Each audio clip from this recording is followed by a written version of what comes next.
All right. And the Brexit vote in the UK was a precursor to the Trump victory here in the United States. You heard it here first because I told you during my opening statement right after the vote. Tonight, I had a chance to speak with Nigel Farage, the head of the UK Independence Party who led the Brexit movement. Farage met with President-elect Trump in person on Saturday and spoke with me about that meeting and about the historic Brexit vote. Nigel Farage, thanks so much for being with us tonight. I know you're getting on a plane, and we appreciate your time. Now, you were the head of the Independence Party in the UK, and you led it to victory in what's come to be known as Brexit, which told me in June that Donald Trump was going to end up winning. Why Brexit? How did you win, and what did it tell you? Easy peasy. The political class have all come together, supported by the big banks, the big businesses, and for the last few years, ordinary families at dinner every night have been saying, what is going on and what can we do? What Brexit did was give them a chance to say what they thought, and they did, and we won. And that was an inspiration, I think, to Donald Trump, to Team Trump, to all the activists, to say, look, you can beat the establishment, but what you've got to do, you've got to go out and vote. And Brexit was turned by non-voters going out to vote, and Trump won. Why?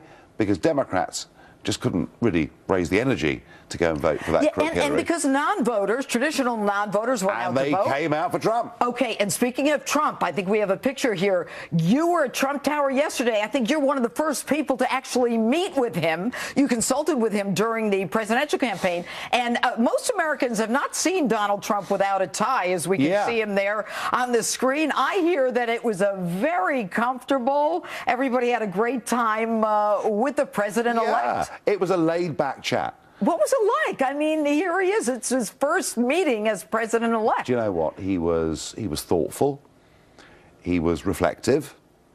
He was throwing a few ideas around about what he's going to do as president. I got to tell you, this has been a vicious campaign, the most vicious campaign ever for the US presidency. He's 70 years old, and he was doing 6 rallies a day in the last few days. We saw him yesterday. I thought, my goodness me, this guy is tough, but also this guy is now thinking carefully about how to be not just a puncher and a fighter, how to be a president, how to be a leader. And I felt, after an hour's meeting yesterday coming out, this guy has all the makings of being a very great president. And I think, Nigel, that what people don't know about him is that he has the ability to bring sides together. Look, he was in a campaign. He had to run this race a certain way. And, now I think we're going to be seeing a different person. And, I mean, of course. You saw him, though, in a personal way. And, tell the viewers, I mean, what kind of guy is this? When you fight campaigns, it's absolute dog eats dog. And it gets vicious and nasty. I've been in those things. You're a member of the European Parliament. I am. The most outnumbered politician in history, where they all shout at me and scream at me. They're different over there. Do you guys deck each other? I mean, they're yelling and screaming in Parliament? Oh, they yell and scream at me, which I enjoy, because I'm the pantomime villain. And that's great. And that's no problem. This guy, he made his victory speech was that of a statesman. It was, it was conciliatory.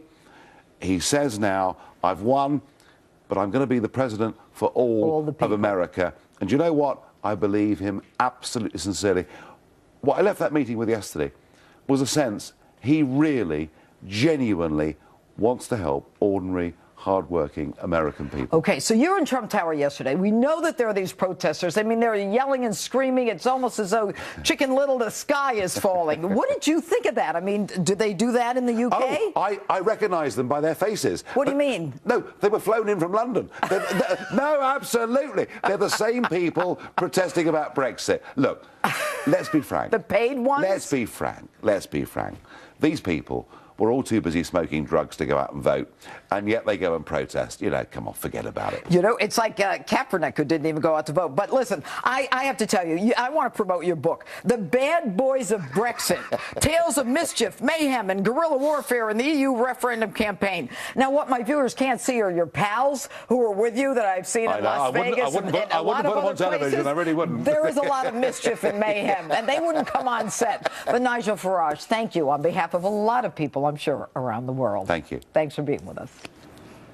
And GOPEC Chairman David Avella and former Clinton advisor Richard Goodstein are on my political panel still ahead. Plus, what a colorful, unforgettable ride it was. Lion Ted, what's your name? My name's Lion Ted Cruz. Next, I'll look back at the campaign that shocked the world. We'll relive some of the most talked about moments of President-elect Donald Trump's remarkable ride through history. You don't want to miss this, folks. That's next as this special edition of Justice rolls on.